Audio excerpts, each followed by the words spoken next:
I've procrastinated long enough. I'm going to try this group build thing.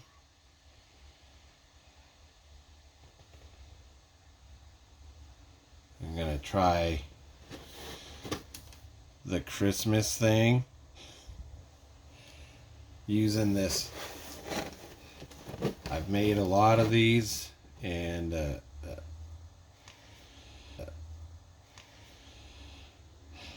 I have a lot of these in my stash.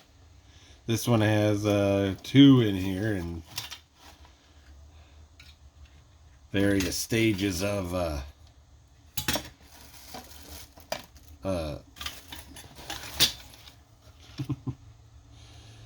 but I think I'll try to make the Kim's Customs Christmas vehicle out of one of these. There's 2 in there, but we'll see. This is an old Mattel Monogram issue. One of those is, anyway, 67. I've built several of these. They're fun to make custom versions. And I probably will use parts of other Monogram hot rod kits from the late 60s through the 70s. And we'll see if I can do this, because I've got a real problem with procrastination. This is a Canadian beer wagon that I got from somebody on Evil Bay, Canada. I don't think the seller was the one who built it, because they didn't have any information about it. This person, whoever did a good job, and I think they did it because in Canada, the Monogram Beer Wagon doesn't hold enough beer. So they made one that does. They also put these marker lights on, and there's reflector lights on the bed. But it is broke. It did arrive broken, but can be fixed.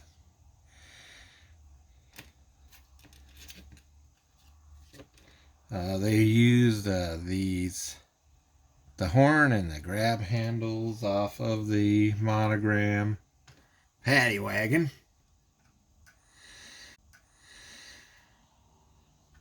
There is they put turn signals, but one is missing. Plenty of beer kegs in there, but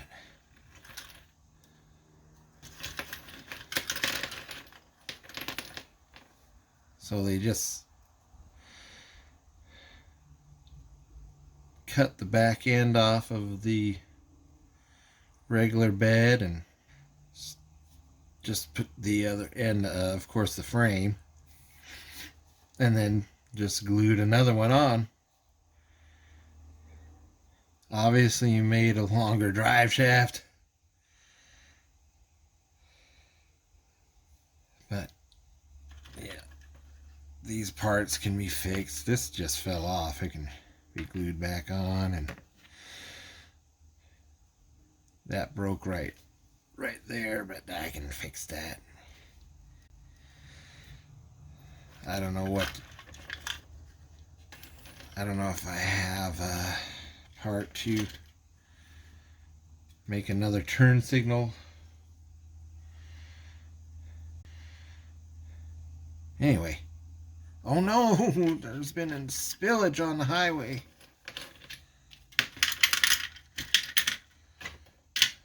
Plenty of beer. Canadian style.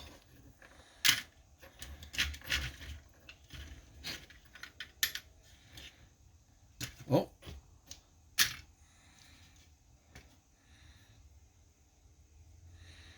$0.05.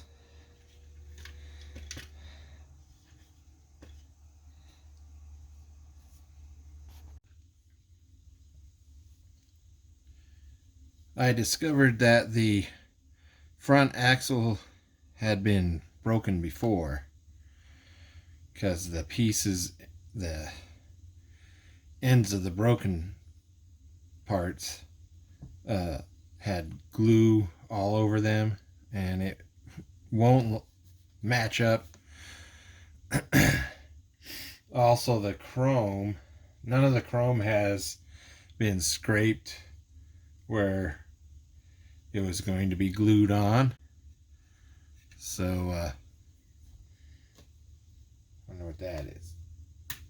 There we go.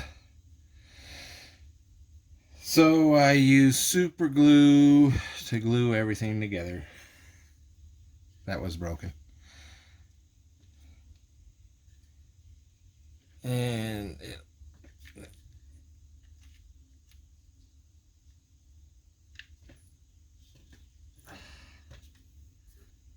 now it's going on my shelf. As far as the Kim's custom group build that I was going to do, the Christmas thing, these are all the parts that I was able to get out of that 2 junkyard kits. I wasn't able to find the parts I thought I had in my stash for what I was planning to do with it. I don't know what's going on, but the last few years it's been like that, where I think I have something in my stash that's going to work good on and I can't find it. And it's even applied to whole kits. I think, oh, this will work good on this model kit I have, and can't find a model kit. It's like, what? Anyway, I'll think of something. I'll have to start putting it together to meet the deadline. Time for a Christmas build from hell update. Old Chris Krampus must not like what I'm doing, because as usual the paint's fighting me all the way.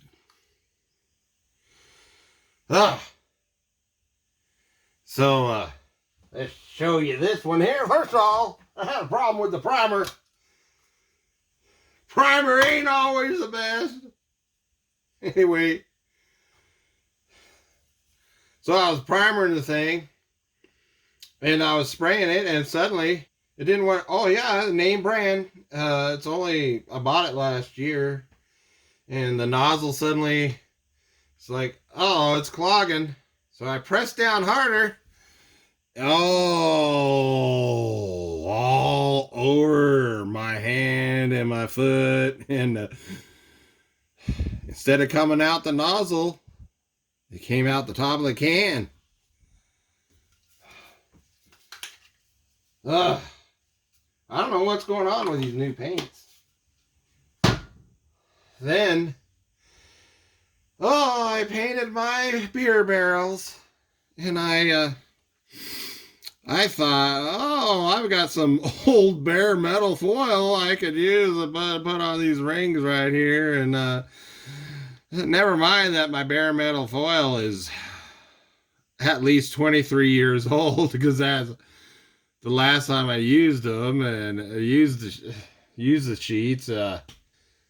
I didn't like what was happening with the project I was using on back in the late 90s, and so I quit using. I just gave up and said, oh, what the hell. I threw the bare metal foil sheets into my I have a file cabinet drawer full of decals and stuff. Too much stuff. Anyway, so I got it out.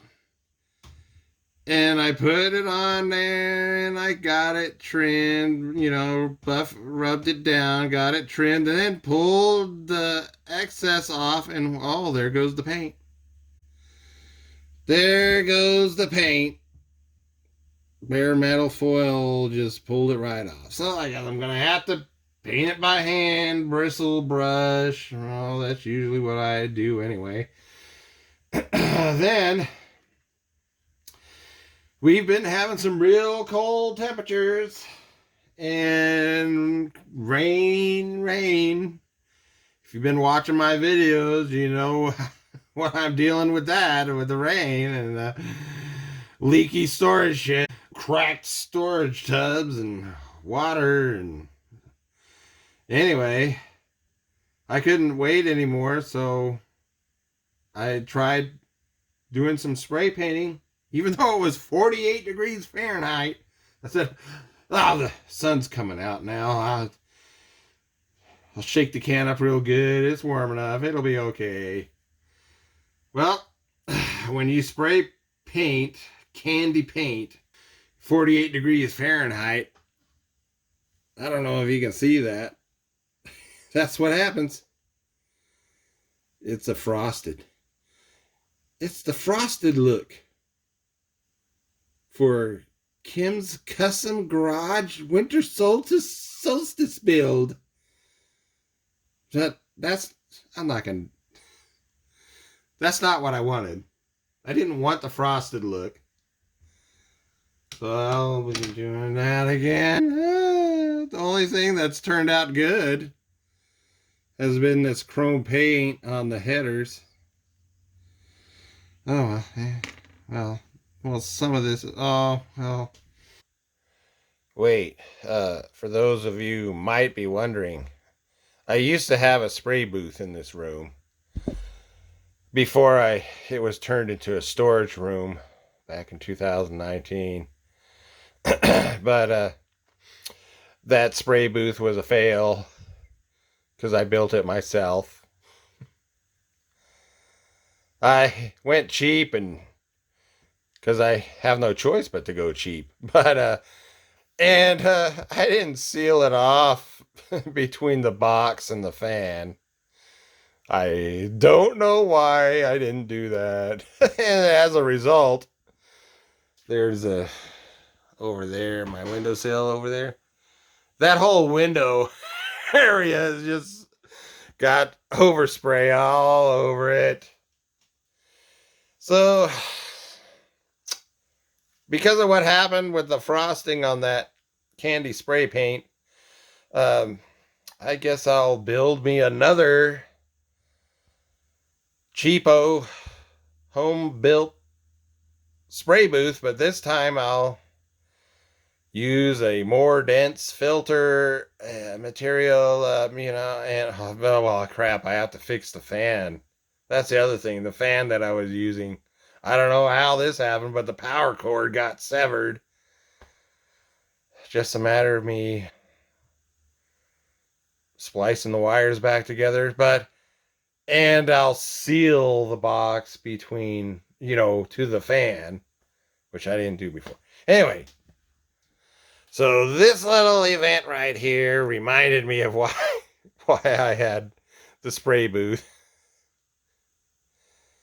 Because you're talking Arctic temperatures in the wintertime here. Oh well.